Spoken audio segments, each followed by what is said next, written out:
Apakah benar mendiang Mirna ini meninggal akibat pembunuhan? Ya. Nah, karena tidak ada otopsi, sekali lagi izinkan saya untuk konsisten dengan logika keilmuan yang saya punya, yang terbatas memang, bahwa tidak bisa dipastikan bahwa mendiang Mirna meninggal karena pembunuhan. Itu keadilan sesat. Menurut pendapat saya itu perlu kajian lagi secara ilmiah, apakah dia membunuh atau tidak. Kalau tidak yakin dia membunuh, ya dibebaskan.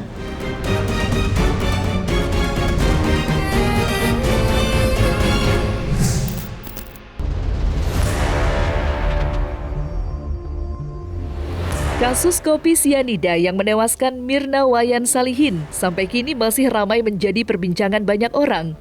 Tidak bisa dipungkiri, semenjak film dokumenter Ice Cold Murder and Jessica Wongso viral dan ditonton banyak orang, kasus kopi sianida yang terjadi pada 2016 silam kembali panas dan menuai reaksi keras dari publik. Perdebatan pun tak terhindarkan. Fakta-fakta persidangan kembali dipertanyakan oleh sejumlah kalangan. Bahkan perdebatan juga terjadi di media sosial yang dilakukan para netizen. Dan baru-baru ini media sosial dihebohkan dengan seorang konten kreator yang juga berprofesi sebagai dokter yang secara gamblang mempertanyakan argumen Profesor Edi terkait tewasnya Mirna Salihin karena racun sianida. Maka seperti inilah penjelasan dokter tersebut.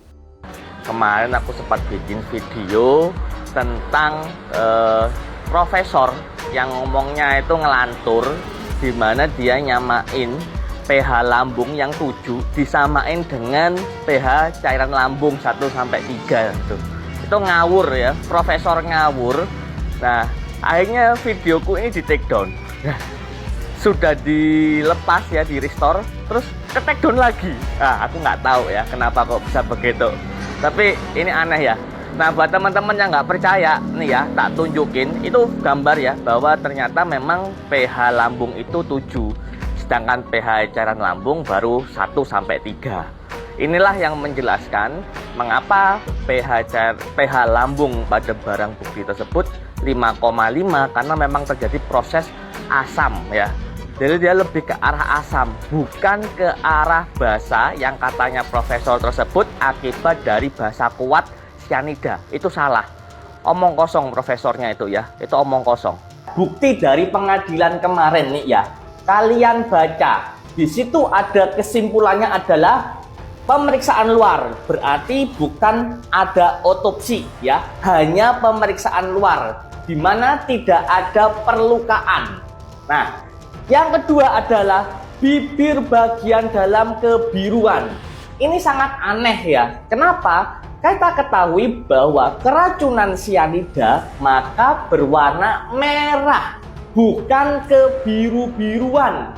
Oke, tit ya. Jadi jelas bahwa racunnya banyak ya. Racunnya banyak kemudian mengerosif lambung. Pertanyaannya saya simple. Jika memang lukanya lambung itu karena sianida yang korosif, mengapa dari mulut sampai ke lambungnya dan tenggorokan itu tidak ada lukanya? Kan aneh, kalau racunnya banyak korosif, tentunya yang dilewati pun juga akan luka. Pak Dokter Jaya ini bilang bahwa temannya yang melakukan pemeriksaan itu bilang bahwa ada sel imunitas kronis. Nah, jadi kemungkinan itu adalah lambungnya yang luka itu akibat penyakit kronis. Mengapa saya sebagai dokter lebih percaya bahwa Mirna pindah alamnya karena penyakit gastritis? Oke, yang pertama adalah ditemukannya sel radang kronis pada sampel lambung Mirna. Dan itu sudah jelas-jelas ya bahwa itu penyebabnya adalah gastritis, bukan dari sianida. Mungkin mereka juga perlu bertanya kepada adik-adik SMA bagaimana ceritanya asam kuat ketemu dengan basa kuat. Apakah bisa bikin lambung jadi lubang? Yang kedua adalah di dalam bibirnya itu kebiruan, bukan kemerahan atau cherry red ya. Jadi bukan karena sianida. Ini merupakan suatu kejanggalan-kejanggalan, dan ketika kita susun puzzle-puzzlenya maka akan tercerahkan ya. Saya bukan hakim, saya tidak bisa menentukan yang mana yang benar dan yang mana yang salah. Saya hanya menunjukkan bukti-bukti dan fakta-fakta. Semoga kasus ini cepat dibuka kembali.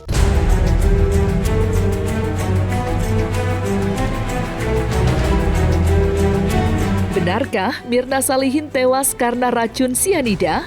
Pertanyaan itu masih menjadi perdebatan banyak orang, meski pengadilan sudah menjatuhkan hukuman untuk Jessica. Panasnya kasus kopi sianida menjadi diskursus publik yang belakangan seperti meragukan fakta persidangan yang ditunjuk jaksa penuntut umum.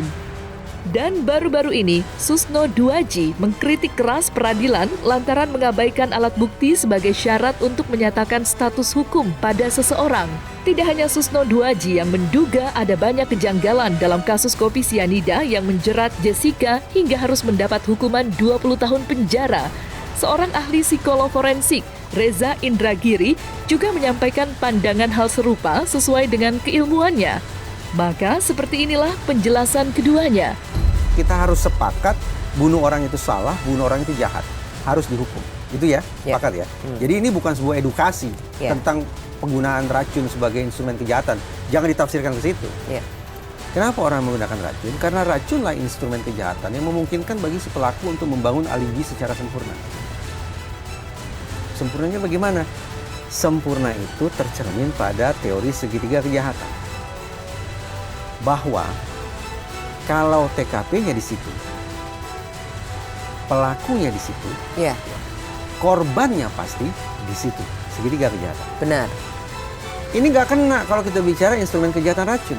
Kenapa? Sekali lagi, orang pakai racun agar dia bisa konkretnya melarikan diri dari TKP, tidak terekam CCTV, tidak disaksikan oleh saksi, sehingga dia bisa mengatakan, saya tidak ada di situ. Tapi dia ada di situ. Berarti nggak masuk akal. Yes. Ada orang pakai racun tapi dia tongkrongi korbannya. Iya, dia lihat dan dia menyaksikan sendiri si Mirna Salihin ini kejang-kejang katanya kan? Iya, katanya begitu ya. Berarti kan tidak masuk. Logika penggunaan racun tidak masuk. Itu salah satu perspektif psikologi forensik yang saya bagikan ke publik untuk mengatakan saya sanksi di kafe yang semula kongko-kongko, ngobrol-ngobrol, mau pilih siapa nih Pilpres 2024 misalnya kayak gitu. Tiba-tiba lawan bicara kita meninggal dunia.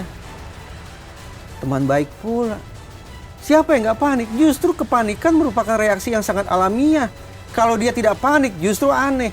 Kata tadi Mbak Vista bilang Jessica tampak panik, betul kan? Ya wajar dong. Bagus dong. Bagus dalam pengertian ini bagus untuk mendukung argumentasi dia bahwa dia tidak melakukan perbuatan yang didakwakan itu. Saya panik, menandakan saya bereaksi secara alamiah terhadap situasi yang katakanlah menakutkan, mengejutkan semacam itu. Ini kekeliruan secara mendasar dilakukan oleh otoritas penegakan hukum. Kenapa? Ya teman-teman di kepolisian misalnya selalu mengatakan mereka memakai pendekatan saintifik gitu ya. Nah, khusus kalau kita bicara kasus orang yang diduga meninggal dunia akibat pembunuhan, maka langkah saintifik pertama yang harus dilakukan apa? Otopsi. Persoalannya otopsi tidak dilakukan pada kasus ini. Menurut berita, dokter-dokter itu sudah saling berpendapat tidak diotopsi. Nah ini gila namanya. Ya jelas salah dong. Tidak diotopsi berarti visum et repertumnya gimana mau mengatakan orang itu mati karena sianida. Ini kesalahan paling besar. Yang kedua, tapi saya nggak tahu bantahan dari pihak penyidik, benar nggak tidak diotopsi? Karena keterangan dokter Jaya ya, karena tidak diotopsi. Dokter Jaya pun sudah menanyakan kepada dokter di Rumah Sakit Polri. Oh tidak mas, katanya pemeriksaan sampel. Yang kedua, pada saat di TKP tidak ditemukan sianida. Catat. Nah, terus kalau orang tidak ditemukan sianida, matinya pakai apa?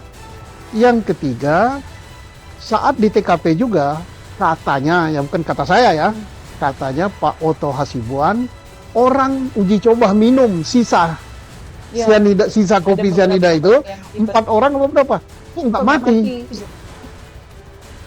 Ini sudah berapa ini? Bertiga kan? 3. Yang keempat, Di dalam tubuh korban hanya ditemukan setelah berapa hari? Setelah berapa hari diambil sampel hanya ditemukan sianida 0,2 mililiter atau apa ya? Saya nggak jelas. Yang kata Dokter Jaya itu tidak mematikan. Dan hal itu biasa terjadi pada jenazah yang sudah gitu. Di antara 5 alat bukti ini tidak ada satupun yang menyatakan bahwa siapa namanya? Jessica memasukkan sianida ke dalam minuman itu. Nggak ada satupun. Ya kalau nggak ada, hakim dapat keyakinan dari mana? Hakim kok berani memutus suatu perkara yang sama sekali tidak ada bukti langsung yang menunjukkan bahwa dialah sebagai pelakunya. Jadi untuk keyakinan dialah sebagai pelakunya itu dari mana? Dasarnya praduga. Oh, praduga bahwa sampai dicari-cari keterangannya, dia di Australia pernah tabrakan, pernah apa lah ya, nggak tahu lah, pernah mabuk. Nggak ada kaitannya dengan ini. Ngawur. Itu keadilan sesat. Kalau gitu nggak usah polisi meriksa, nggak usah nggak usah polisi meriksa, nggak usah jaksa nuntut, nggak usah ada pisum apa, langsung aja di depan sidang sini. Aku yakin sing mati nih. Itu pengadilan sesat. Kalau profesor ngomong kayak gitu aneh gitu. Ya, tergantung pengacaranya harus maju segera. Ya. Kedua, pemerintah. Ketiga, lembaga penegak hukum kita jangan kaku. Perdebatan kasus kopi sianida dengan terdakwa Jessica Wongso tidak hanya menjadi perdebatan netizen di media sosial. Sejumlah pakar lintas keilmuan juga ikut terlibat dalam perdebatan tersebut. Tentu saja dalam perdebatan ada yang pro maupun kontra. Hal itu membuktikan jika kasus kopi sianida telah menyita perhatian publik. Dan yang menarik, para pakar seperti membela kecerdasan publik untuk melihat kasus kopi sianida yang penuh dengan kejanggalan. Maka seperti inilah pendapat para pakar mengenai kasus kopi sianida. Tampilan yang ada itu bisa saya jadikan kunci untuk mengungkapkan benar apa itu benar apa enggak. Tetapi bukan urusan saya menentukan benar apa tidaknya. Urusan saya mengungkapkan. Sampai kapanpun saya akan ngomong. Karena itu memang yang seperti itu nggak mematikan. 0,2 itu tidak pernah mematikan. Mematikan kalau 150 mg. Oke. Kalau 150 mg kan pasti kecium baunya. Saya tidak cium bau. Iya. Dokter yang buka si Mirna 2 hari kemudian tidak mencium bau. Jadi tidak ada. Dan yang bilang nggak ada bukan saya, puslapor. Saat 75 menit setelah dia meninggal, di isi lambungnya diambil di sama dokter di Abdiwaluyo. Hasilnya negatif. Puslapor yang ngomong nggak ada. Kalau nggak ada ya berarti nggak ada. Dok, soal udah gitu 3 hari kemudian ada 0,2. Kalau nggak ada jadi ada, itu kan jadi ajaib. Ajaib nggak? Kalau yang ada adalah ada, terus kemudian dia hilang karena menguap. Tapi kalau nggak ada jadi ada. Yang ngomong nggak ada, yang jadi 0,2 aja orang puslapor. Buat saya. Artinya menarik tuh memang banyak fakta-fakta yang memang mungkin belum terungkap, memang harus diungkap, dan saya setuju bahwa ada sesuatu yang mungkin belum terang. Tapi apa yang sudah ada di persidangan, dan kalau waktu itu ada ahli yang mengatakan itu rekayasa di video, saya sendiri mengatakan itu videonya asli, hanya memang proses pengambilannya itu yang perlu diperbaiki untuk masa mendatang. Jadi ini catatan bagi kita. Kita sudah mendapatkan kepastian bahwa bisa PK atas PK. Tapi yang jauh lebih penting sekarang ini saya mengkhawatirkan soal keamanannya Jessica. Karena kalau dilihat dari Netflix, ternyata walaupun hukumannya adalah 20 tahun penjara, sikap dari petugas itu seolah-olah ada hukuman tambahan. Kalau saya ya, dari segi ilmiah, tidak ada hal yang bisa menjerat Jessica dari segi ilmiah. Misalnya saksi, tidak ada saksi yang melihat dia memakai racun atau memasukkan racun atau menggunakan racun. Apakah benar mendiang Mirna ini meninggal akibat pembunuhan? Nah, karena tidak ada otopsi, sekali lagi izinkan saya untuk konsisten dengan logika keilmuan yang saya punya, yang terbatas memang, bahwa tidak bisa dipastikan bahwa mendiang Mirna meninggal karena pembunuhan.